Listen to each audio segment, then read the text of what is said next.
Just Basketball Show, the first of the NBA season. It's Monday, October 30th. I'm Brendon Kleen. That over there is Chris Manning. There are days where you plan around the NBA calendar and it disappoints you. We have Nuggets, Thunder, which was a little bit of a dud to break down. We'll get to our signature teams, the Kings and the Magic, who we are anxious to break down, and some other NBA trends from week one of the NBA season. But we are joined most importantly by, honestly, the guest I'm most hyped about that we've had on yet, Chris. I don't know if you feel similarly, but it is Jack, a.k.a. Jokicjoestar. He is all over your TikTok feed. He is great on Twitter and has his own podcast as well. Just the king of NBA content, if I do say so myself. We're going to do our unlikely but possible NBA predictions, 1 through, I only did 4. I don't know why. I don't know where I got that number, but we're going to break down 4 to 5 of each of our NBA predictions that are somewhat legit after we talk about this game. But let's start there, folks. We got a 128-95 Nuggets win. We started setting up to record before it even ended because it was incredibly lopsided. And I know, Jack, that is great news to you. We'll go to the Nuggets in a second, but that feels a little more understandable. The part that I think has to be the headline of this game is I've never seen Shai Gilgeous-Alexander get solved like that. I've never watched a game and felt like he was confused, and he definitely looked like he was swallowed up by that defense today. Yeah, I mean, that's I recorded a little bit at the end, honestly, 7 minutes left in the quarter or whatever. And the first big takeaway I had for Oklahoma City was this might be the worst SGA game I've ever seen, at least since he took that, even just a fringe all-star step. I'm not talking 30 a game last year, including the year prior. This might be the worst SGA game I've ever personally tuned into.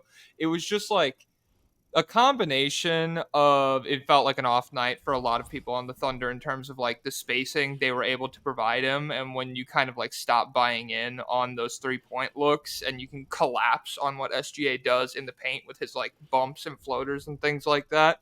It felt like that, combined with the fact that when he did get to those floaters that he likes so much, gets a little space off KCP or whoever, it was just coming off the back rim a lot. And so, I don't know if I would say solved. I think if they play that game 9 more times, he averages maybe 25, 26 or whatever. That's me being a homer for the Nuggets being a good defense or whatever.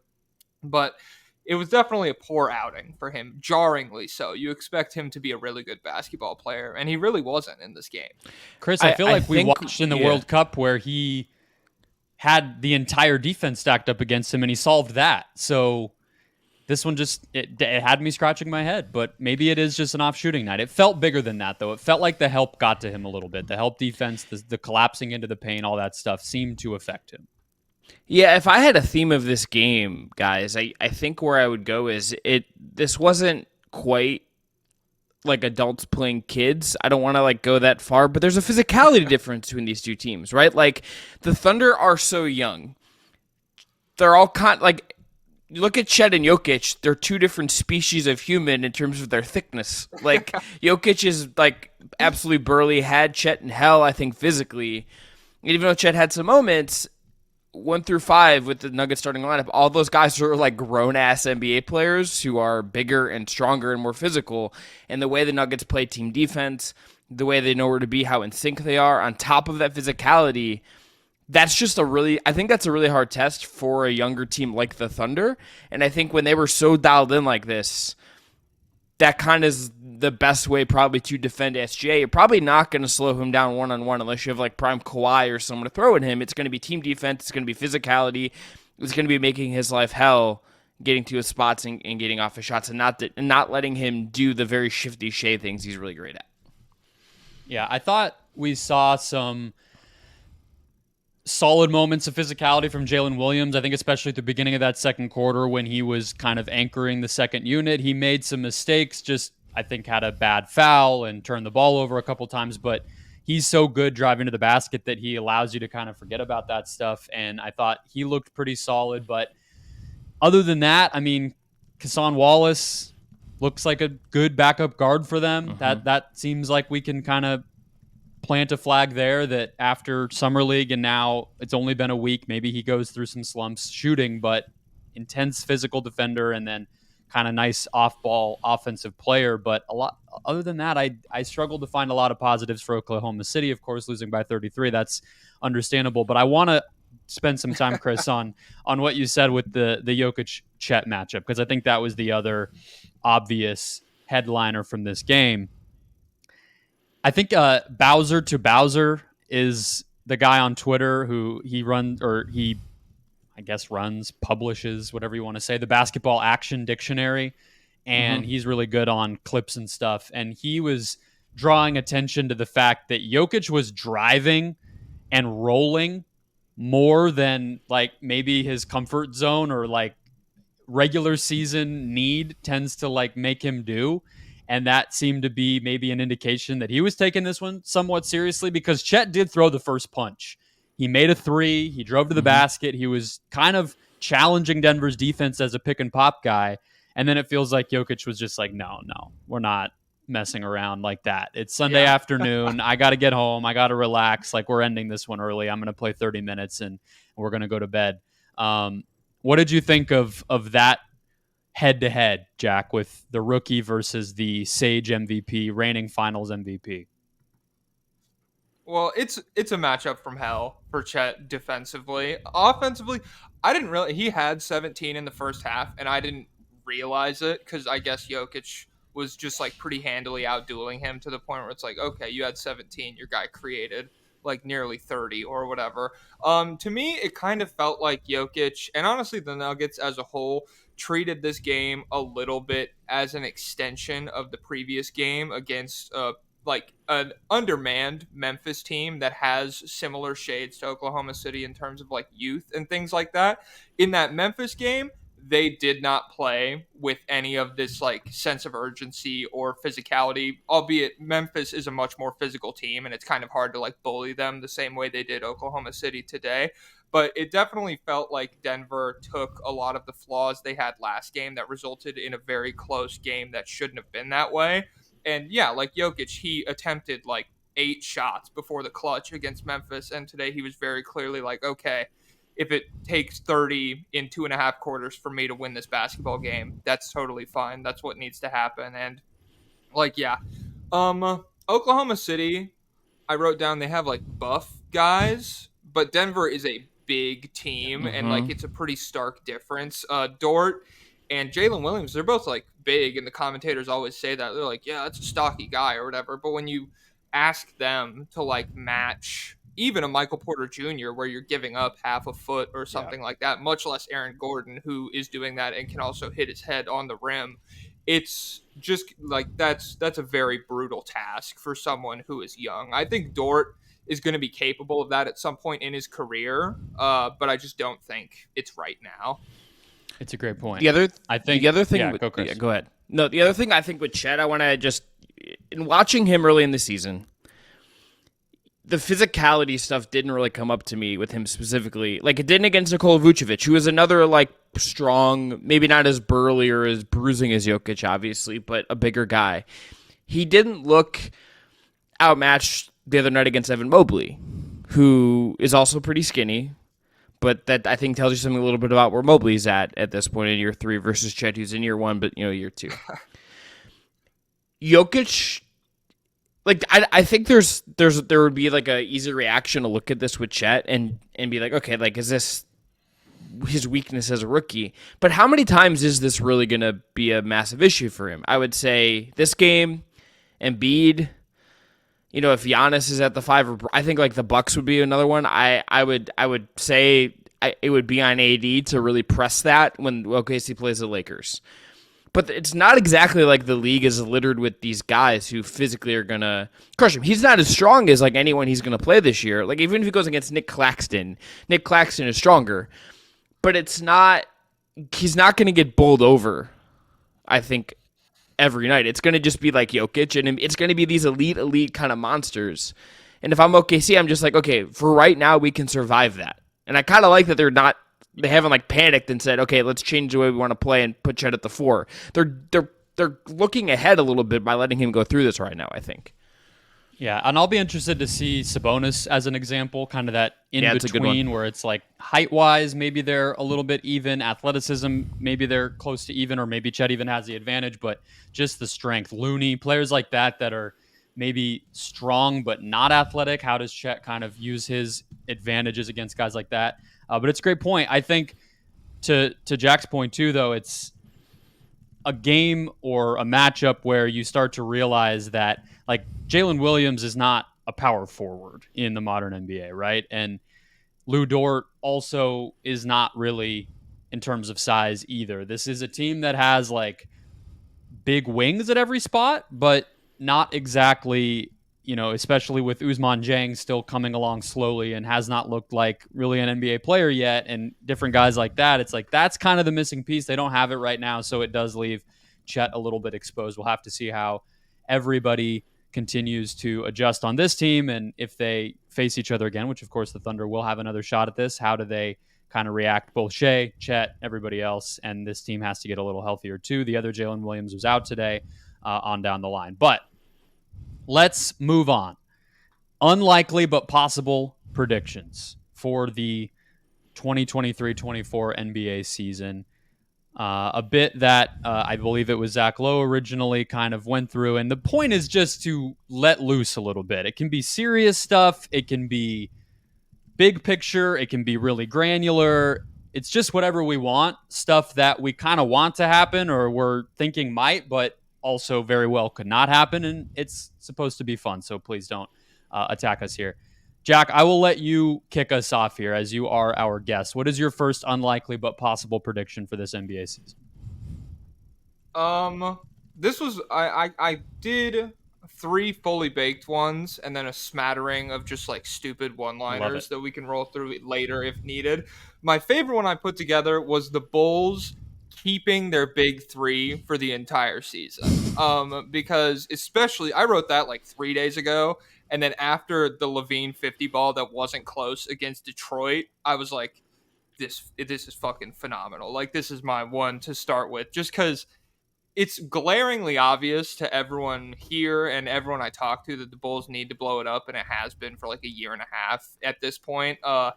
But Chicago's front office is like not only dumb, but they feel contrarian a lot of the time, where like they'll just be like, no, we're keeping it together because I don't know, for whatever reason.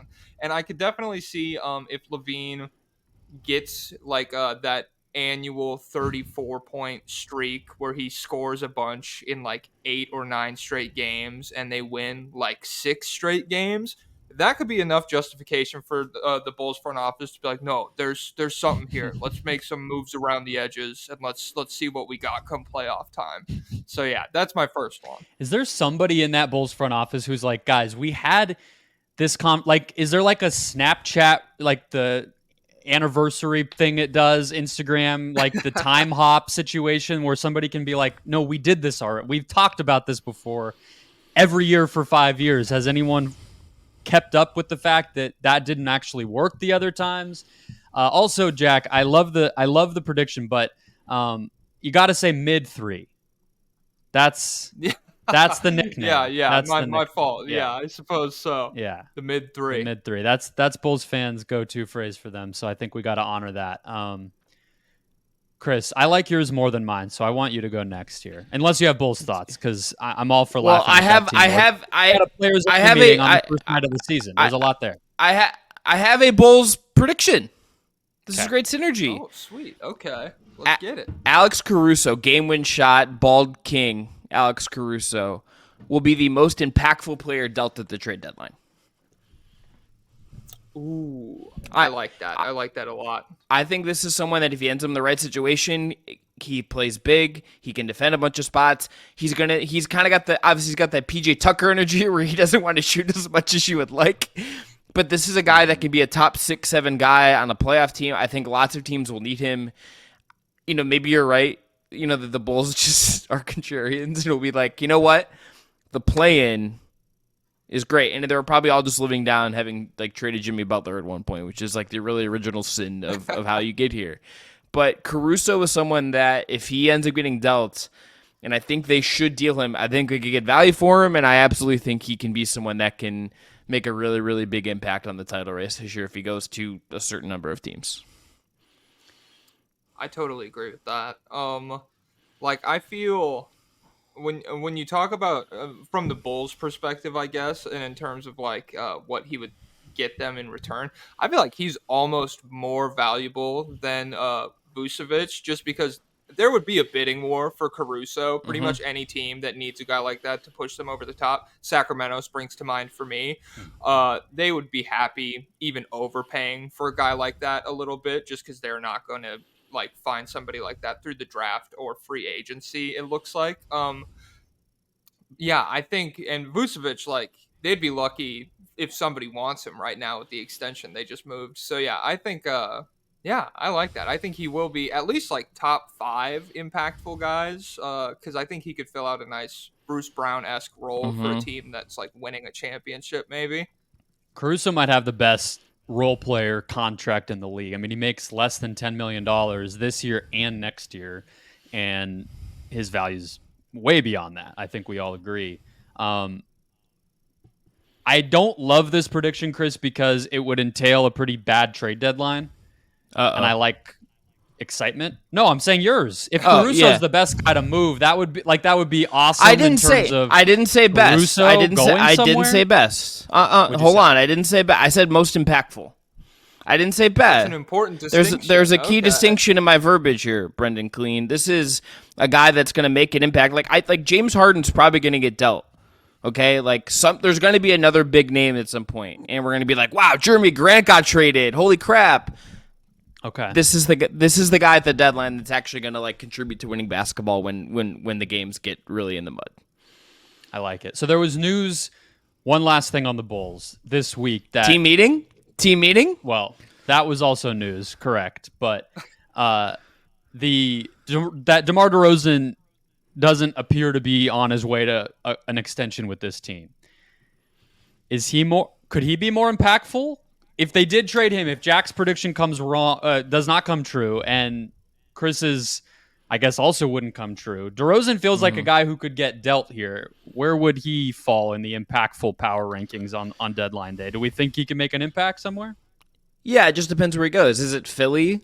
Like, Philly's kind of the one that kind of stares out, is even if there's some concerns about defensively him and Maxey, even if he's defending up, like, they need a ball handler to replace Harden. That would be kind of the spot. But like, what other contender I think really needs a DeRozan? It's really only Philly among the teams that have real aspirations this year, I would argue. I like the Knicks. Give me DeRozan on the Knicks.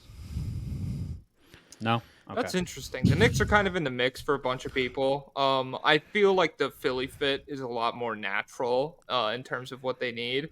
However, in terms of impact, DeRozan is way better than Caruso, and it's just like, I don't know. If a team moves for Caruso and they get into big playoff games, I feel comfortable that he can do what they task him with doing. If Philly moves for DeRozan and they're like, we need 27 a night for like a conference finals berth or whatever, like you need to consistently be a really good scorer for the entire playoffs, I feel like DeRozan's just like shown us time and time again that's probably not going to pan out. If they could get him to like maybe him and Tobias kind of sharing the third option role with Maxey really established as the second guy, I like that more in Philly. But still, I don't know. I'm not a big DeRozan guy, I guess. It's all fair. All right, I have my first one. Can I just ask you one last DeRozan thing, Brendon? Sure. What was the reason that he got traded from Toronto in the first place? Have we just kind of like forgotten that, I guess? Because he's now older. And he was traded not because he wasn't good. It's because he got roasted defensively over and over again in the playoffs. Like, I think like a team that trades for him is going to have to be able to ride that. I think that's kind of baked in with him. Even like that would be my concern. Like the Knicks, and to your point, to your credit, the Knicks might be the team that just has like every annoyingly big wing to figure that out. Yeah, probably a team that can bench him if needed in the playoffs. Probably a team that doesn't commit itself to having to re-sign him because we don't know how long he's going to remain impactful. I mean, he's getting older, even though he continues to kind of defy his age a little bit and improve and add different kind of components, the passing, the more balanced, maybe offensive approach, this and that, but we'll see. All right. My first one. I'm going to ignore something that actually already happened in the real world when I make this one, just because it sounds better. And then I'll give the caveat that I do understand the history of recent NBA basketball. And then, I'll acknowledge that. But Jamal Murray and Kristaps Porzingis both make their first All-Star game. Now, Porzingis didn't make it because he actually ended up being injured the year that he got named to the team. So this is technically still factually true. But the main point is I think they'll both make the team this year. I think they're both going to be kind of the story of their team in each respective situation and kind of finally get the hype and praise that we've been waiting to give them, I think, in both instances. What do you think, Chris? Is this the year for these two guys? I first thought you were going to say All NBA, and I was going to fall out of my chair. I'm not opposed. I mean, I think it could happen. If they make for Murray, the All-Star team, all they've got to do is do it again for 20 more games, and they'll be in the conversation for that too. It's positionless now. As long as they're healthy, play 65 games, they'll be there. Murray, I think it's possible. Porzingis is a little harder for me to envision, but I like it. I think the Celtics, if they win a bunch of games, there's going to be a way to push them for 3 All-Stars. Porzingis would certainly be a part of that success. And I think Murray, this feels like a year to some degree in a way that he's earned it. That's going to be put the crown on Murray's head a little bit and give him some love that he hasn't gotten so far in terms of awards, All-NBA, All-Star, stuff like that. What do you think, Jack? I don't know. I feel like Murray, I'm 75% on, and Porzingis, I'm probably closer to 50%. And that's just based off vibes, even though the East front court is probably shallower than the West backcourt in terms of open slots and things like that. Murray's going to be going at SGA, who didn't play well today, but is phenomenal, and Fox and Steph Curry and Luka and all these people. And so it's going to be tougher for him, but I do also think he probably picked up a lot of clout with the playoff run that Denver just had in terms of garnering fan votes and things like that. And I do think there's also if he wasn't to be a starter, I think coaches like him well enough, and they might put him in there as kind of people might be taken back by guys he makes it over or whatever. But I'm expecting a career year out of him, especially because if he does make All NBA this year, he's eligible for a lot more money and things like that. So I think there will be games where Denver is kind of hey, we want to see what you're doing. You're not going to be alone. Jokic is going to help out, and you're going to run the 2-man game a lot, but we want you to be aggressive and take a lot of shots. I think Denver will build those into the schedule against bad teams to kind of get his averages up, see the kind of guy that his ceiling is in the regular season. Because it rocks that he turns into 30 points per game in the playoffs, but as far as the regular season goes, he's always been on a team with 6 other double-digit scorers, and we've never really need him to play at an all-star level to win a lot of games. So I think Jamal can do that. I don't know. If you start pushing the Boston 3 all-stars thing, it could just as likely be Drew Holiday, depending on how shit works out in the next 40, 35 games or whatever. Drew goes on a tear, starts he's a really good regular season 3-point shooter. I could see the same thing. So yeah, I just don't know. I just think Porzingis has looked super athletic, super spry, super kind of engaged and enlivened in a way that I do think that the surprise factor can carry some of this. We'll just have to see. I mean, yeah, I don't think they're going to get 4, right? So it's who is it going to be?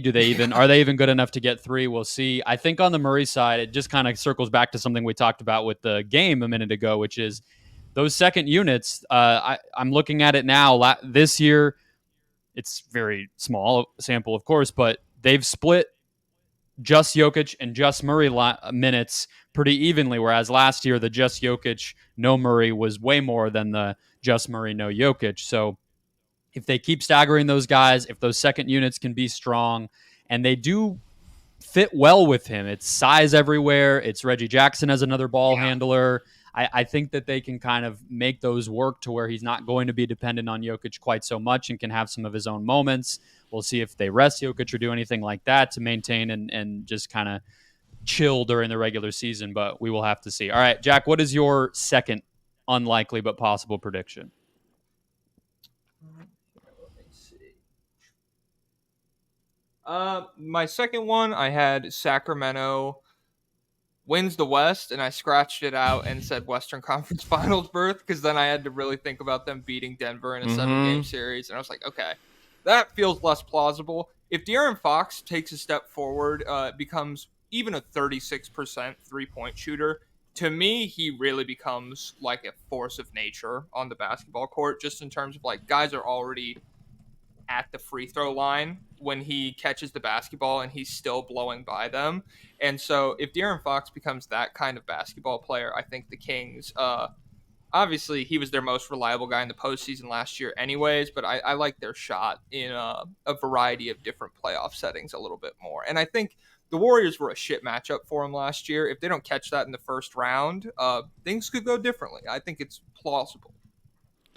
Love that. We have planted our flag on the Sacramento Kings. We have committed to talking about them every week for the entire season because that team is fun and they don't get talked about enough. And we want to see what this year 2 post breakthrough year looks like. And I think we would absolutely love if that ended in a Western Conference Finals berth, right, Chris? I mean, yeah, the part that I find tricky is the Fox at 36% because I kind of from 3 because I wonder if it just would have happened already. That's where my hesitation comes with that. But I do believe in the continuity. We're big Keegan Murray fans over here.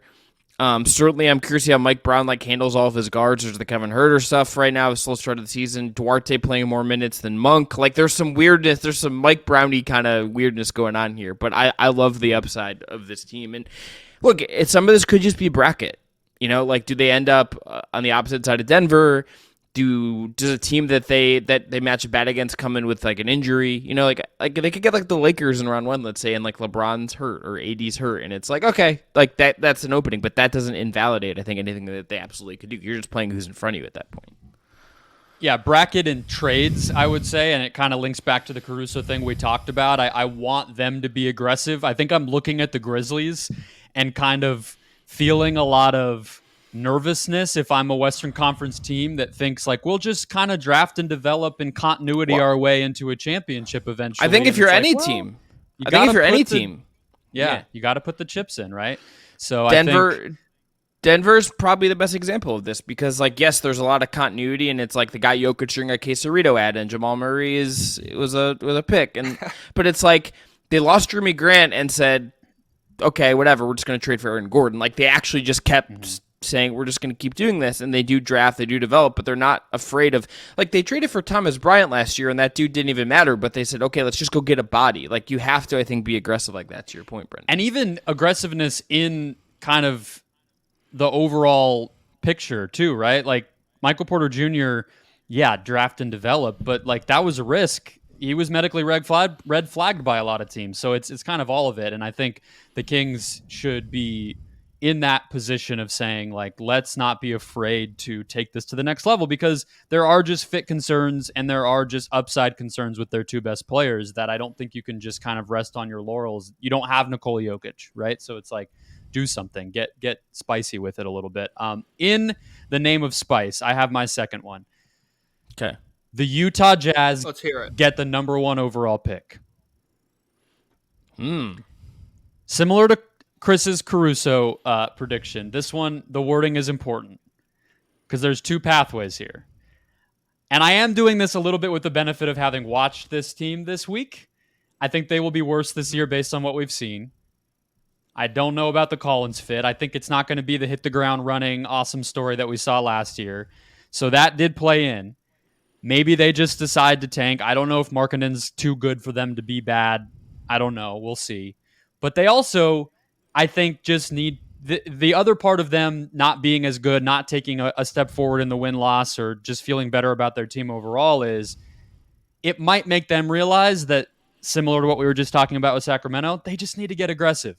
And so I think get the number 1 overall pick could also be finally just saying fuck it and trading for the first pick in the draft next June. So I meant it kind of both ways, but I think that Utah's core needs a little something to it. And I don't think winning 33 games or something is going to feel good to them. They kind of need to go one direction or the other. So I think this year might be the down direction, and they get that number 1 overall pick. You guys are looking at me like I'm I crazy agree a with little that. bit. Okay. No, I love that. Good. I love this. Yeah, I love this. This is good. Yeah, I really don't like my big thing is I'm not a huge draft guy, and so like I've just heard that shit's like, oh, this isn't that good of a draft, and I'm sure by April, like the next generational prospect will be getting talked up or whatever. But when I looked at Utah this preseason, it was pretty clear to me that they needed to get worse before they got better, and to have the kind of start they did last year would be really counterproductive. And so like I thought they were going to come in and be really bad, and they have been so far, and I'm on board with that. I think Lowry's like pretty classic, like definitely not an empty stats guy, but just a really talented guy who's not good enough at like the floor raising aspects of basketball. He could be a very talented like 25 and 10 or whatever, but in terms of like generating an entire team's offense the way that somebody like even Sabonis does, much less someone like Jokic, Lowry's not that caliber guy. And so, yeah, I think if they don't fall into the number 1 pick in the lottery, because that's just been really unpredictable year in, year out, I would not be surprised if they moved up to it. I like this. I like team. I would like a world where we got more like NBA draft trades like we get in the NFL.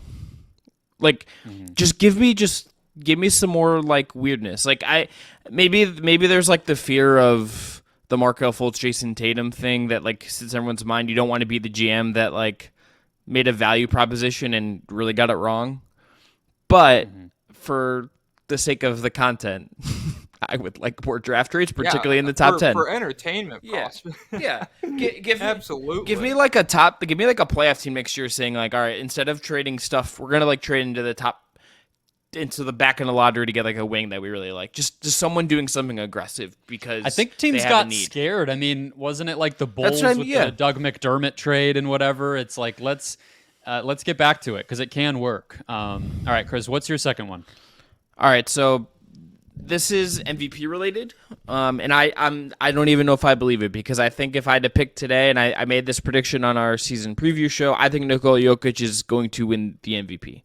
Like, I think that's probably just going to happen this year. Best player alive. I'm going to fist bump you. Hell yeah. Go over StreamYard. Yeah. We're on the same page, baby. But the Thunder. Yes. Chet's just like Chet's got to shave that beard. I'm going to keep saying this. That beard's got to go. It just doesn't look good. But if I were to say if someone other than Nikola Jokic is going to win MVP, I think it's one of Jason Tatum or Devin Booker. I think it's one of those two guys. I think Tatum has been picked by a couple people. I think there's very good reason to do it.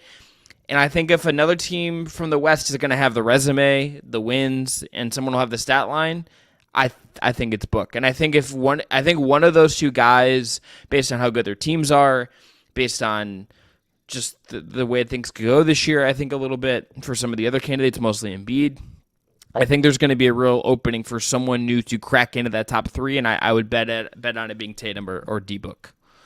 So I have a very similar one, and I thought about deleting it because I saw yours in the doc, Chris, but I said, why not? Because I had it as an American wins MVP, and I don't mean it for xenophobic reasons. I just think it is a interesting trend. We know you're hanging out at Mar-a-Lago and doing the whole thing. We get it. It's okay. You can. Oh my God! I live in Phoenix. I am who I am. Big Maricopa County guy. You know. Mm-hmm. I mean, that's where I live. I didn't even realize that. It's not that. Yeah. But Giannis is back to back. Then obviously Jokic, and then Embiid. Like it has been since. Was it? Who won it? Who was it? 17? Was it Steph or who won the last MVP that went? Westbrook. Yes, Westbrook or Harden. Yeah, that year. That was the year. Those back to back. So Tatum and Booker, yes. I would add a guy we just talked about to open the show, Shai Gilgeous-Alexander. Would make this prediction correct. I'm not telling you he's going to win it. I also picked Nikola Jokic. Or no, I picked Giannis. One more name. Zion Williamson? Okay, calm I down. don't know. No. I Calm don't know. down. Okay. No. Calm Okay. down. Okay. Calm down. All right. Those were the four names I can you had say? listed. I don't think that they will win it, but those were the four that I had listed. I would agree with Chris that Booker and Tatum are probably the most likely from a team standpoint, but where do we stand on Shea? Like, how crazy would it be for him to win one at some point in his career? And I feel like it usually happens on the front end of the breakout, right? You don't win an MVP when you're 32 and already made the playoffs 5 times. So, and he was fifth last year, fourth, fifth. He was on the short list of vote getters. So, could be him. Could be him sooner than we realize. Yeah. I don't know. The MVP has been really, it's tricky because it does feel like the criteria kind of changes. It's like a very narrative driven award. And I see a world where the Thunder overachieve and it's because of Shea Gilgeous-Alexander's level of play. And like, I don't know if it's this year, but maybe like next year they do that, the year after, and he gets attributed with a lot of that. He's clearly their best player, blah, blah, blah. To me, I think of the names that have been thrown out there, I would probably rank Booker. I would have Luka above Tatum right now because I think the vibes. I swear to God, after that bank shot three, it's really hard for me to just be like, no, he's probably not winning it. Even if the Mavs just like secure the 5 seed, I think he'll have a lot of talking heads pushing for him, more so than like to me the Tatum MVP and the Celtics 3 All-Stars are mutually exclusive. One of those cannot exist while the other does. And so, I mean, if the Celtics win like 67 games or something, sure, I could see Tatum doing it. But I think Booker will, like, the narrative's probably going to get painted that he's their most durable guy. He's carrying a lot of the load, even though he's out with like a toe or whatever right now. He's kind of been a steady presence for a team that sits atop the West, not number one, but like number 2 or number 3 in this hypothetical. And he's been steadying the ship while Durant and Beal have both like missed a considerable amount of time throughout the season. If that shakes out, yeah, I could see Booker doing it. However, now that we're a year removed from Jokic winning and several years removed from Giannis winning, and like voters have kind of thrown out this arbitrary, like, oh, 3 in a row is something different. You have to be really special to do that. I don't feel comfortable betting against either of them. I think they're just going to be overwhelmingly good with how Denver has kind of showed to be this insane team that Jokic is the focal point of, and then what Dame is going to open up. Giannis didn't even play well when Dame had 40, and so like if he can start to capitalize on that space, it's going to get pretty fucking scary. Here are just the odds from BetMGM when the season opened. I'm going to run through these. Jokic plus 450, Giannis plus 550, Luka plus 600, Tatum plus 700, Embiid plus 800, Durant and Curry both plus 1400, SGA plus 1800, Booker plus 2,000. Then you get into a bunch of plus 3,000 guys. Zion at plus 4,000, LeBron's at plus 4,000, De'Aaron Fox at plus 5,000. Yeah, so I don't think Durant will win it personally, just because right now he's the only healthy guy, but I actually think he's the player on the Suns most likely to be managed from a health standpoint, and I don't think his kind of scoring and offensive creation is going to be at the level, especially on a team where Booker's probably will be there. Steph is the last name I should have said when we were doing the American thing, because obviously if the Warriors really exceeded expectations, of course that credit would go to him, and probably rightly so. We've had the time since he last won it, to your point, Jack. But all right, what is your third real one? I know you said you had some rapid fires, but what's your third one? My third one. Let me see this. Oh, this kind of throws into Utah in the first pick. I think the Blazers are going to be the worst team in the league, and maybe I just don't know basketball because I had the Blazers having a Utah-esque start to this season. I thought they were going to be like the fun young upstart team. I'm out on that prediction 110%. The struggles of a rookie point guard have become abundantly clear to me. DeAndre Ayton is not, I mean, I didn't think he was special after having watched what Jokic did to him, but I thought he'd be like a 20-10 kind of guy. Not really that. Yeah, I just think Portland And similarly, to Utah, I don't think they have a guy who's going to be like a number one on a championship team right now. Scoot rocks, and I mean, maybe he'll take like a Ja Morant type leap or something like that. I don't think Portland would be upset at all going back to the lottery and getting another super high pick. And so I think not only do they have the same incentives that a team like Utah does, I think they're probably more comfortable with tanking just like right off the bat because they don't have the Kelly Olynyk's of the world on the roster. They have Jeremy Grant, but beyond that, like it's not a team full of like, I don't know, basketball players that can really contribute to winning. It's a team full of young guys who nobody expects to even like put up a fight in a lot of games. And the only stable offensive creation that they were getting was Anthony Simons, who is now out for some number of weeks with what is it, a hand, thumb, something like that. Yeah, something like that. So, yeah, I think that's a good pick. That team, I was so excited to watch them, and I didn't watch them this past week yet, and now I'm already not excited to watch them. It happened that fast. I was like, Portland's going to be on every night because they start so late. I'll turn them on after whatever the national game was. Like, I'm going to be all in on the Trailblazers, and now I'm like, do I have to? Like, do I have to commit to that? Do I have to watch this team? We'll see what happens. I mean, there will be some awesome Scoot moments, and I'm a believer in Shaedon Sharpe, and like, there is some interesting talent, but it's not great. Chris, you have another one for us? I have two quick ones, and we can discuss whichever one you guys want, or we can move on. Right. I feel less strongly about these anyway. Number one, Dallas just doesn't make the playoffs or the play-in at all. Things just go haywire for them. Don't really know how strongly I believe that, but Kyrie teams are historically weird. There's some talent deficiencies on the team. I don't think Jason Kidd's a very good coach. There's just like something in that water I don't fully trust. Secondly, James Harden ends up on a team that isn't the Los Angeles Clippers. All right, I have a Clippers one as well. I have this is the last year of this Clippers core. But I feel like, Chris, you and I brought up some like pretty boring not old school, like played out narratives with ours. I want to turn the last 5 minutes of this over to Jack and let him run through his quicker, easy peasy, unlikely predictions, because I feel like yours are going to be tastier than ours. Yeah. My most boring one is probably Memphis misses the play-in entirely, just because like injuries. That's a little spicy, but it's possible. The West is going to be a bloodbath. They have looked rough. My favorite this one, week. Franz Wagner is going to be the best player on the Orlando Magic by the end of the season. Is he not already? I don't know. I like Paolo a little bit more. Yeah.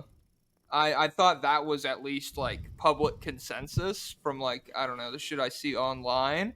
Are you guys like, is this 3 Franz truthers in a call together? Well, what's funny is like you're the perfect guest for us because we also adopted the Magic this year. And you somehow came up with Kings and Magic takes to expose to us. And those are those are our teams. I think Paolo's probably, he's just younger. So that was kind of my thinking, but I'm fascinated by if either of them can be like, that's the dude with the ball in his hands late. Like, I think that's kind of the question about Orlando this year is which of them is it? And are either of them good enough at that or promising enough, like looking forward that like, that's your 2. And I would love it if Franz became that. I mean, that'd be a great story to do it in your. He feels like a big shot maker to me when I watch him play, man. And even like it's not. I call him White Paul George on the timeline sometimes. Probably not quite as shifty, but like I don't know. He can get to his spots. He's a quality 3-point shooter. I think his game in the closing minutes or in a playoff setting, whatever, a little bit less predictable than Paolo's in terms of not only scoring the basketball but also kind of like leveraging his gravity into playmaking opportunities for the rest of the team. I'd like him as a passer a little bit more. I don't know. I think there's that in terms of unlikely but plausible. That's probably the most likely one I've said so far. I mean, like PG, he's way bigger than you remember, I think. And then he'll make a play or two and you're like, oh yeah, that guy's like legitimately 6'9", 6'10". I did not remember that until he busted it out. But White Paul George, we're going to have to use that, Chris. I think that's just going to be the name for him when we talk about them this year. That's a t-shirt. Happy to help. Yeah, perfect. All right. Well, we were happy to have you. That was our unlikely but possible NBA predictions for the 2023-24 season. You already know his content, but if you do not already, follow him on TikTok, Twitter, everywhere. He is Jokicjoestar. What's the name of your podcast, man? Plug that too, please. Everyone go listen to the State of the League podcast. I just talked about the Sacramento Kings. Actually, holy shit. Sacramento Kings episode just dropped Thursday. I'll probably be talking about, I don't know, maybe this Nuggets Thunder game if you want something to go to sleep to or something like that. But go check out the State of the League podcast, please and thank you. Beautiful. That will wrap up this segment. Keep it rolling as we talk Magic, Kings, and some early season NBA trends right after this. Closing out with our weekly Waving the Flag segment. We planted the flag a week ago. We are now waving it, which is just a basically code word for talking about our teams of the year, the Sacramento Kings and the Orlando Magic, Chris. And before we get there, we have a couple of things to talk about that are non-topics. We're not going to devote 10 minutes. We're not going to devote 15, but they're just observations. They're just some little things we're noticing. I want to give you the floor to the other team we thought about planting the flag on, which was Cade Cunningham and the Detroit Pistons. What do you got on your fellow Midwesterners? Well, to be clear, it would have been planting the flag on Cade, not so much the Pistons, who I don't think are very good. Jalen Duren is a flag-worthy young man, Yeah. in my opinion. We're Jalen Duren heads, I think, on the show. But Cade has come back and has done some things, and I am like, oh, right, y'all must have forgot about this dude. He's throwing offhand passes to the corner to shooters. He's hitting tough jump shots in close games against tight defense. He's come back, and you wouldn't have thought he's missed a year. He looks like the guy that was so scintillating as a rookie, that went number one for a reason in a very good draft class with Evan Mobley and Scotty Barnes and Jalen Green. He's come back, and even amid the Pistons being the Pistons and where they are right now, that guy is absolutely shining. That guy is doing all kinds of fun stuff. I don't use Twitter a ton, but sometimes I go and look for clips. Just basically, I use Twitter to go find basketball clips of things and see if there's anyone that can point me in the direction of a game that I need to watch or should at least watch part of. And Nekias Duncan, who everyone I'm sure knows, has just had a thread of Cade clips, and every single one of them is ratcheting up the Cade thing. And you watch it in the context of a game, and it's oh right, this dude's really good. This dude is worth our attention. It's so good to have him back as just from a pure basketball standpoint.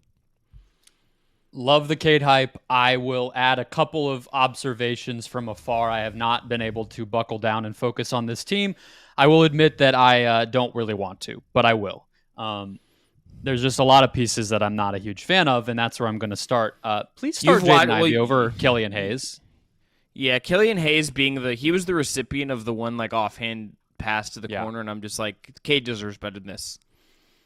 Yeah, Jaden Ivey's the future of that team. We kind of know what Killian Hayes is. I think at best he's a backup guy. Maybe that's just a size thing. I get that. We don't know. But you got to rip the Band-Aid off and see if Cade and Ivey fit. You just got to – you have to do it. And you should do it now. Also, just the most Asar Thompson stat line of all time last night in the Pistons win over the Bulls. 9 points, 12 rebounds, including 5 on the offensive glass and 5 assists. Just – I don't understand those two young men. And Ahmed not off to a great start. So Asar kind of leading the pack there between the two of them. And then the 50-piece that Jack mentioned in our last segment that led to a 16-point loss. So that is your Chicago Bulls. The other quick thing we want to get to, they're back to what they are. They're back on their bullshit. We need literally. You can't gloss over that. I went right there to it. Thank you. They need 4 alphas, is what I would also say. I want Rajon Rondo back in the league. Well, I got a clip. I got a clip of on my Instagram of him. There was a video of him shooting threes with Ben Simmons, And I was Oh, just like, great. this is not the person Ben Simmons should be like shooting threes with. I mean, Rondo actually took them when he was feeling good. It's more than Ben can Yeah. say, but But yeah, I it's need like, Rondo let's in get the like media. I need him on a coaching staff. I need him back in my life. I was thinking about the Boston Miami series where he had like the 45 or 50 or Sure. 40 whatever point game it was, and went toe to toe with LeBron James, and I was just missing old NBA moments, and Rondo was part of so many special ones. But speaking of LeBron James, who was also doing that 11 years ago and is also still doing crazy things, we're going to hit on his minutes real quick. And I think it's just going to be something to monitor, Chris, because it was the story after opening night. LeBron James, minutes restriction. Is he okay with it? What is Darvin Ham doing? Who the hell knows? What's up here? Is he hurt? Is it just precautionary? We don't know. Then Thursday night, he plays 35. So it's 29 on opening night. The minutes limit is theoretically 28 to 32. Then against Phoenix on Thursday, he plays 35. And Darvin Ham says that they had a little check-in heading into the fourth. LeBron said he felt good.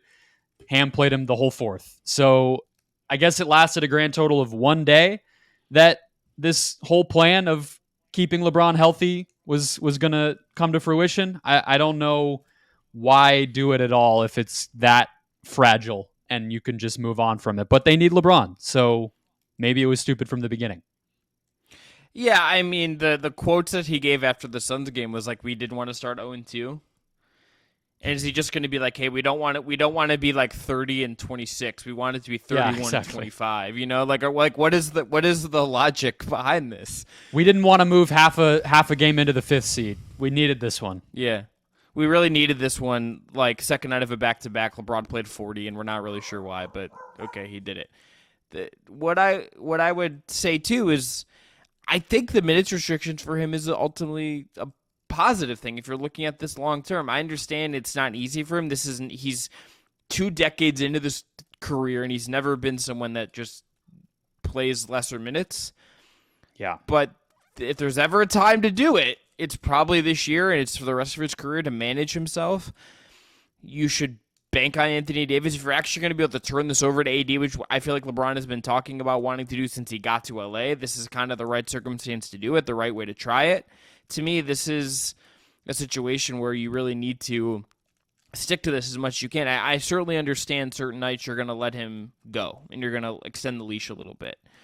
You know, if he's playing, even if it's like a sentimental reason, like if he's like they play in Cleveland, I think on Black Friday. So you want to see him play 40 minutes? Yes, but if he's personally yes, because how many more times am I going to get to do that? Not very many in person, right? Yeah. But if he's like, hey, like I'm at home, I feel good, let me play 35 tonight because I'm here, I would respect that. But if it's like the second night of a back-to-back or like the first night of a back-to-back and he's already going to rest the second and you want to just limit him as much as you can and it's in like Utah, then F it. Just let him play 29 minutes and I think it's okay. Yeah.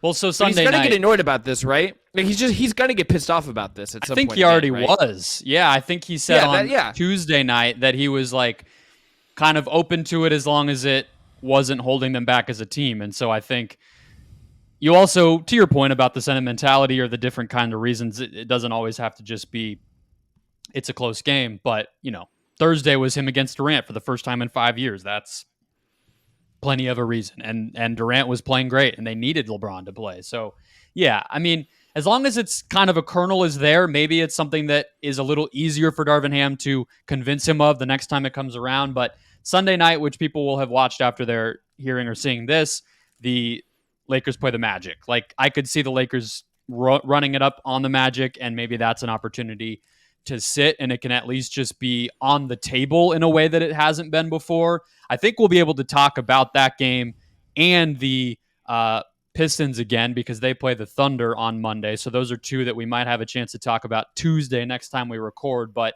let's dive in. Let's wave the flag a little bit here. We have our adopted teams of the season, the Orlando Magic and the Sacramento Kings. And let's start with Orlando since it has that segue from the Lakers. And we talked about him a little with Jack, actually, which was unplanned. But Franz Wagner, Chris, had an incredible FIBA tournament, won the gold medal with Dennis Schroeder and company. And, I mean, I kind of talked about the size aspect of him. And I think he's continuing to learn what that middle game, in between game is going to be.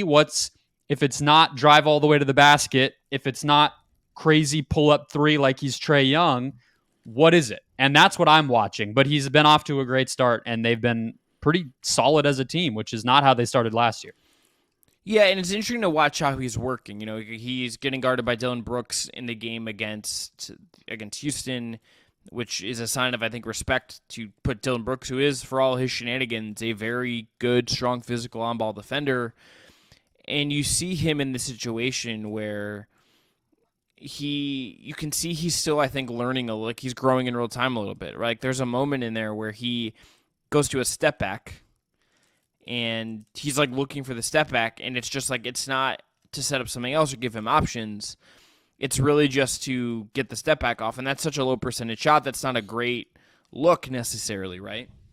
But I get why he's going to it. I get why it's in the repertoire. It's a shot that I think will be key for him to hit. The footwork looks like it's there by all accounts, right? Mm-hmm. But you're seeing him, I think, test his limits a little bit with stuff like that. And I think the next evolution for me is to see, okay, can he take something like that more regularly than he is now and use it to get a defender off balance, get into the paint, get a midi up, get to the rim, which he's already pretty good at getting to the rim, finding shooters when he drives and creates penetration.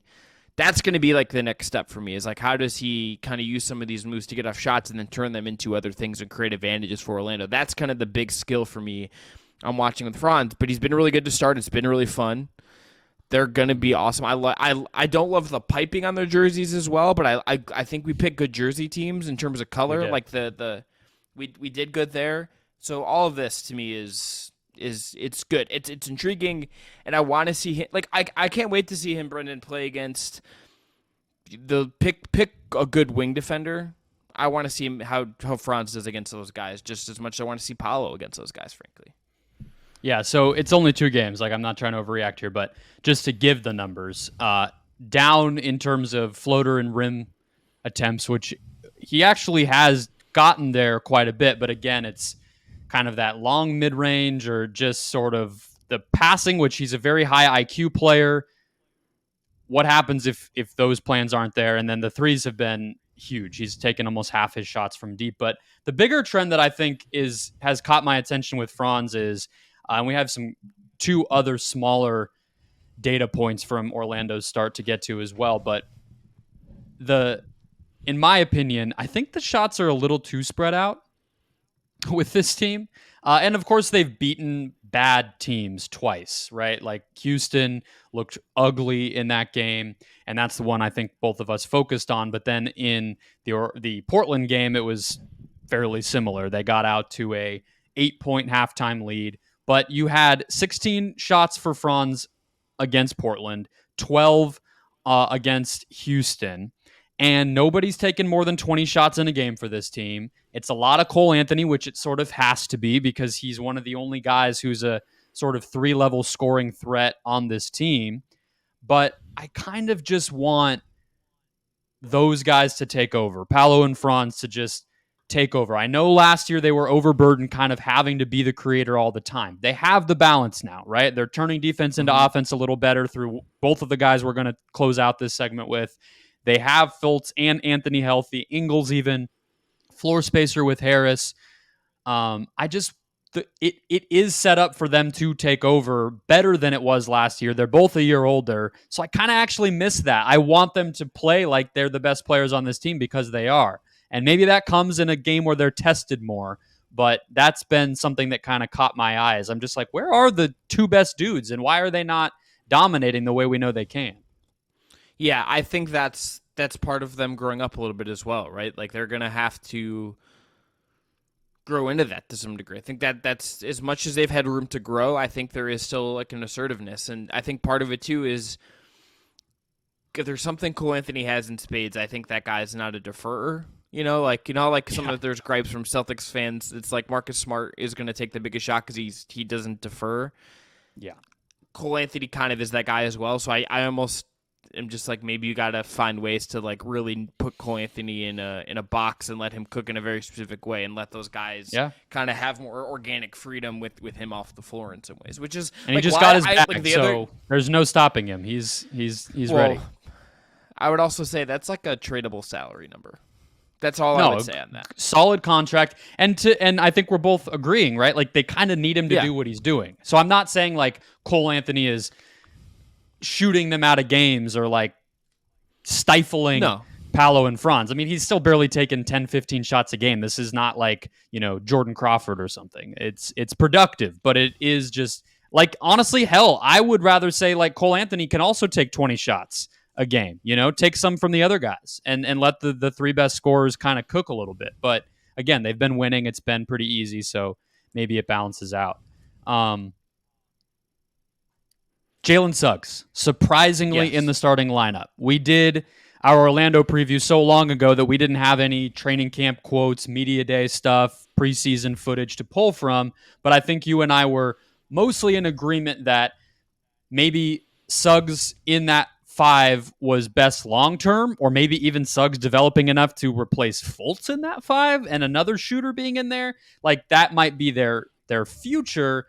But I think we both agreed guys like Ingles and Harris probably would be more likely present positive pieces. And they just said, to hell with it. We're going to start Suggs. And he's playing basketball like Jalen Suggs, I think, is how I would put it. I just don't love the shot selection as much as the defense is a huge, obvious positive for this group. Look, and I think too, there's a point where if they have ambitions this year, I wonder how long, it shouldn't be 5 games. It should be something like 25, 30. But I do think you're going to need him to shoot better, both in terms of, I think, his selection, which I think you're dead right about, but also his accuracy. He's great at the rim this year, which is really inflating his effective field goal percentage. But he is at 25% on threes, and he's at 33% on corner threes, according to Clean the Glass. That's with, not a ton. It's a little. He's taking more threes based on percentage by a little bit than last year. Hasn't made a shot in the mid-range yet, and that's 28% of his shots. Only 28% of his shots at the rim. That's down 5% from last year, down from 39% as a rookie. He should be a 3D and rim guard. Like, that's what he is to me if everything works for him, but he has to actually hit the threes. He actually has to be something a little more than what we've seen, and he has to be a guy that can provide spacing. Like, there's all these other benefits, but there has to be more, both as a spacer and I think a little bit of playmaking as well, which I don't think we've fully seen come from him yet either. So I like that they did this. I think this is great, but I think there is going to be a point if this team does have hopes of ascending this year where I wonder, okay, they have to say, okay, we can't ride with this at a certain point very early returns, but that's kind of what I'm looking at with him. Does some of this offensive stuff actually evolve in a real way? And I think to kind of combine some of what we're talking about, the shots that he's comfortable taking happen at times when the best players don't have or use the dominating creation ability and make a great possession out of the half-court offense, right? And that, like, bad players being overly involved can be not bad. Developing offensive players being over-involved can be a symptom of an offense that doesn't have a plan, right? It's the Tony Allen thing. It's the Marcus Smart thing, to your point. That is a byproduct of what happens when you don't enter each half-court possession going this guy or that guy, this set or this set, this type of shot or that type of shot. You suddenly have Jalen Suggs saying, all right, sure, I'll take a shot, Also, I think you're dead on one just to finish on your point that Suggs is a much better open court player than anything else. That was what he was great at Gonzaga. That's what made him interesting and special. The dude played quarterback. We all know the story. They have run on the fewest percentage of their possessions in the NBA. Again, 2 games, but they are dead last in terms of transition frequency.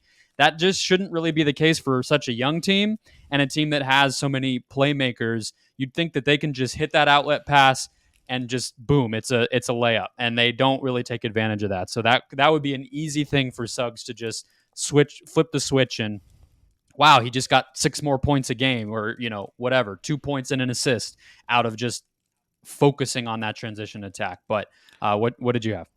The other thing I would just say is this is someone, to your point, like that has been at the center of everything for probably his entire basketball life, in some ways, right? Like think of the Gonzaga team, he hits the defining shot of that tournament, right? I mean, that that sparked, at least in here, Brendon, debates that he should go 3 over Mobley like that and over Scotty. Like that was like a real thing that Him happened. over Scotty was like a given. We all thought it was a lock, and then it was a surprise that Toronto picked Barnes. Yeah. Right. There is, again, it's year 3, so like you kind of would hope you would have figured some of this out by now. But I always, maybe he'll not, it's hard to ask guys these questions. It's you're never going to get, I think, the full truthful answer on this because it's not a very fun thing to say or talk about, really. I get why they wouldn't want to. But I do wonder if there's still just, like, he's adapting to, it's like his role is clearly kind of one thing, but does he still think it's bigger than it is? Does he, like, where does this, the kind of his understanding of how we fit in some of this, where is that kind of understanding of spatially at right now as he's kind of going here?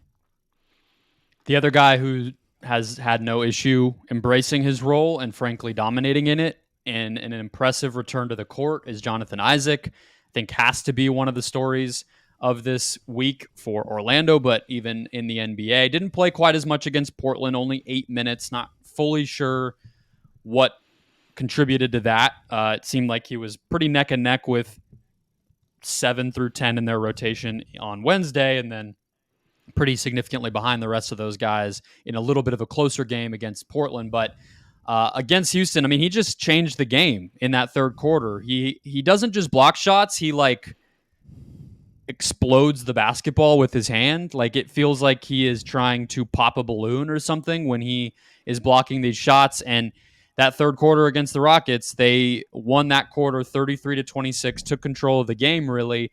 And a lot of that was just him swallowing stuff up as one of the most long athletic players in the league still, even after so much of an injury problem, and just turning that into completely easy buckets on the other side. Just like unfathomably easy fast break points to punish a Houston team that did not look very organized in that game. So, I mean, honestly, there's obviously the sentimental thing, Chris, of just the dude is back on the court. Let's see what he can do. Can he kind of save his career? But if he can play like that, he's going to be a net positive, not just a good story. Yeah, Cole Anthony had the quote calling him probably the biggest difference maker on this team as a whole because he can guard 1 through 5. He has that high of a motor. If he's healthy and from a basketball standpoint, this is someone that absolutely not only can really change things for them, but also can be someone who I think fits really well with their young guys. Like if you're going to kind of tell me who's the perfect third forward next to Franz and Paolo, it's something like Jonathan Isaac, assuming health and all that stuff. So we will see. I think identity-wise, too, I get being the brother of the star player goes a long way, but the identity of this team is switchable, long, athletic, versatile.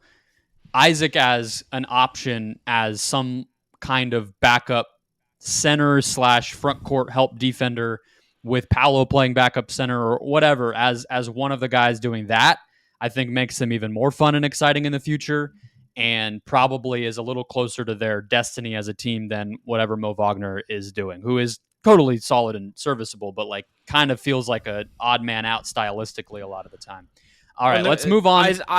And Isaac's just like the lottery ticket. If he gets back to where he was, that's something you're not going to find easily if we think this team is going where it's going. Yeah, exactly. And like the next contract matters more than whatever this one is. It's weird and kind of an overpay because he hasn't been available, but like I don't think he's probably going to get an increase on that the next time he comes up. So, you can kind of figure that problem out when your team is actually expensive. And just to address, like the dude can be controversial off the court. I'm definitely not going to sit here and ignore that or act like it doesn't factor in, but whether it's the broadcast, his teammates, I did a feature on Jonathan Isaac once upon a time. He is universally beloved. He just is. Everybody that has ever sort of talked about him publicly seems to have nothing but good things to say. So, I guess that's kind of my stance on whatever controversy has followed him or whatever he's been focused on during his injury off the court. It's like, yeah, I think that might raise some eyebrows in some circles, but the dude seems to be a great teammate and somebody that people rally around dating back to high school in Florida, let alone Florida State or the Magic. So I guess until it rears its head, I'm not going to focus too much on it from a basketball standpoint. Let's move on to the Sacramento Kings, who are our West Coast flag-waving team. And we'll start with another breakout of a young player, just like we did with Orlando, and that's Keegan Murray, Chris, who had 15 points and 8 rebounds at Utah to start the season, and then a really solid 16.7 rebound game against stiffer competition in the Golden State Warriors. That is the game we focused on this week from these guys. And it just feels like a continuation of what you saw by the end of last season into Summer League. I think it was whoever Doc Rivers, I think, right, was on the broadcast, and he pointed out that you can just clearly see the core strength and lower body strength gains that Keegan has made, allowing him to get those pull-up and step-back jumpers off, and that's going to be, I think, the next level for him. Maybe some of the drive stuff comes over the course of this season, but if he's an even more deadly three-point shooter, this is the guy who broke the rookie record for made threes last season. You're telling me he gets even better from deep than that? We can talk about the defense, but even just that as a starting point is pretty exciting. Yeah, I mean, he got the Klay Thompson cosign as well post-game. And look, I understand sometimes who he guarded all night. Yeah, that's a great... It's not some random person. Yeah, exactly. No, and it's like I personally put weight into guys in that situation putting respect on a young guy's name. Mm-hmm. When a guy who's a multiple-time champion, a multiple-time All-Star, I put weight into when Klay Thompson says something like that. So I think he's getting the rub. And I think especially amid the rest of the struggles with Kevin Huerter, which I know we're going to talk about, Duarte being in there, is there less Malik Monk kind of in their plans here?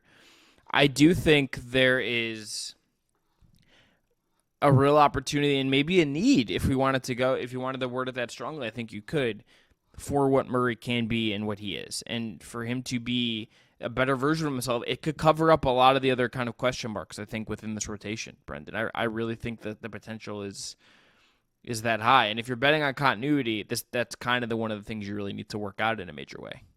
And he's really the only young guy with upside on this team, I think. Like Davion Mitchell, okay, I think he'll continue to make gains. I think even being a playable offensive player is a goal that you have to be realistic about for him. And then, it's like we'll see with the rest of what they do as they build out this roster, but it has to be Murray, and I think you have to feel good that it will be. I think on the Huerter side, which we can maybe pivot to from here, the even just the idea of Murray being a dynamic enough threat from deep with the footwork and the quick release and the confidence, which he has in spades, I think, Murray, to take over some of the two-man game dribble handoff stuff that Huerter rocked with Sabonis last year, allows you to get more creative and not be so tethered to Huerter, who does not seem to be long for a starting spot on this team. If I'm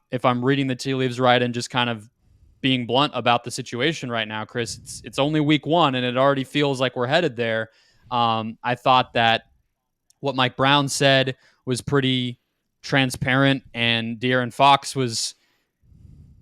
It's not so much that I think Fox's comments were out of pocket or wrong in any way, but it's more like if a teammate is expressing how dire the situation is this early on, that kind of opens the door for me to be like, okay, so we're not just like overreacting to a cold week. I think the problems date back to last year's playoffs. They're continuing now. And if he's not shooting the ball, he's not doing a lot else for you. And so it starts to be a question of who else goes into that spot. Does he get benched, period? How do you get him right? Do you think about trading him? It just starts to kind of cascade from there, because we know the team's limitations are on the defensive end, and Huerter already was a weak link there. So I think it might be the question about this team going forward if he can't kind of heat up pretty quickly.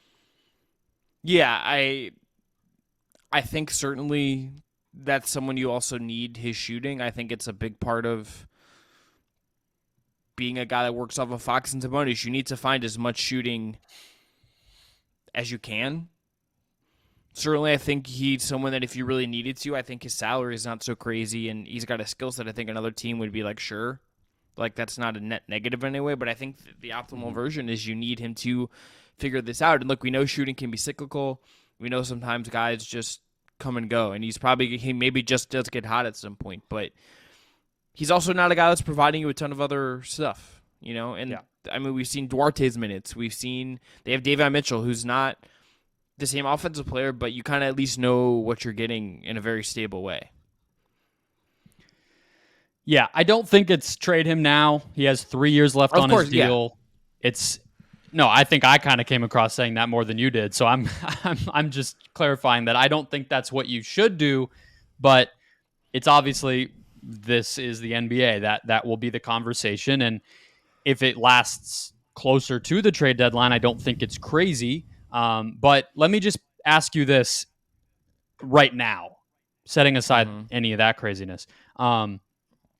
If it's not him, who should be the fifth starter and or closer for this team? Understanding Malik Monk at times was a closer for them. Is it him? Do you go elsewhere? Where would you pivot from Huerter if you're Mike Brown?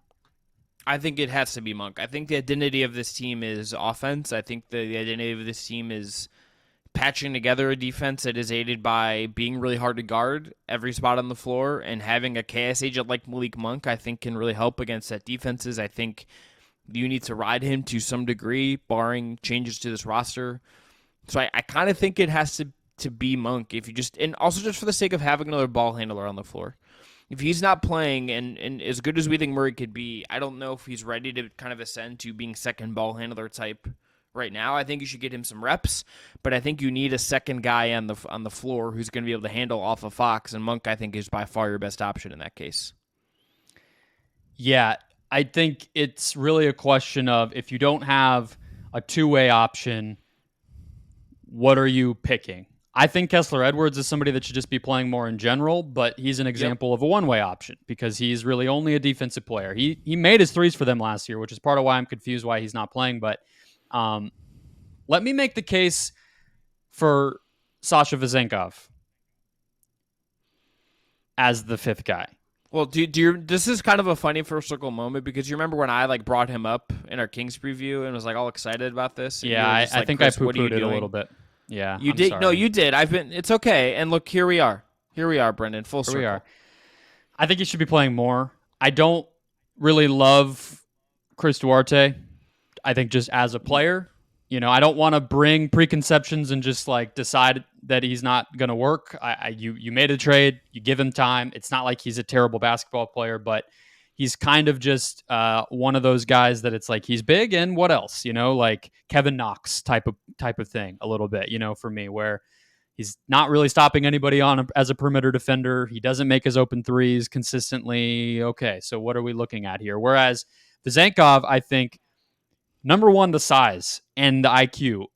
They're not a great defensive team. I'm not saying Vezenkov is some sort of stopper, but he rotates well. He helps aggressively, and he's big. And so I think he could actually end up being a little bit of a better part of their defense. And just, if you're going to have Sabonis out there and you don't have a roster with an obvious athletic freak to put next to all of that, then going with Vezenkov, Murray, and Barnes around your best players is a kind of funky, cool way to try to do it. And he can make his spot up threes. He's a willing passer. I don't think it's what they will do. I think Monk is probably closer to what they will do. Maybe even Trey Lyles, when he's healthy, because they've been comfortable with him out there before, might be where they go. But I like the idea of Vezenkov. Did you have any Duarte thoughts? I know you had a note on him too, and I don't want to let my negativity be the prevailing point here. He's fine. I just he played 11 minutes more than Monk against the Warriors. That just doesn't make sense to me. Mm-hmm. Even if you believe in the size and you believe that he can be more of a two-way impact guy for you, I don't know if that's a bad Mike Brown instinct. I don't know if that's just a feel for the game thing, whatever it is. I just don't believe that guy is going to be in a lot of your best five, and I just don't see a world where he should be playing 11 more minutes than Malik Monk. That just does not track to me whatsoever. While we're just complaining about rotation decisions, I will add that I think Alex Len is just better than JaVale McGee. Yeah, this was on my initial list of notes, and I crossed it off because I was I can't get into an Alex Len, JaVale McGee backup center debate. We don't have to debate it. Just a thought, just a note as we wrap up. But yeah, it's weird. It's early. It's fine. They're winning. They played the Warriors competitively, and that's kind of all you really care about at this particular moment in time. But a lot going on here. A deep roster, which is a good problem to have, but still some things to be worked out. And this is what happens. You have a great shooting season, somebody like Kevin Huerter, and then what happens if you have a less good shooting season and the magic kind of goes away? What do? How do you pivot? That'll be what we follow all year long. That was the Just Basketball Show. We'll be back on Wednesday. Please hit follow or subscribe wherever you're finding us. Follow us on social media as well. We are going whole hog on TikTok this year. That is the place number one that you will want to find us, and we will be, of course, on Twitter and Instagram throughout the year as well. Thank you for listening. We'll catch you next time.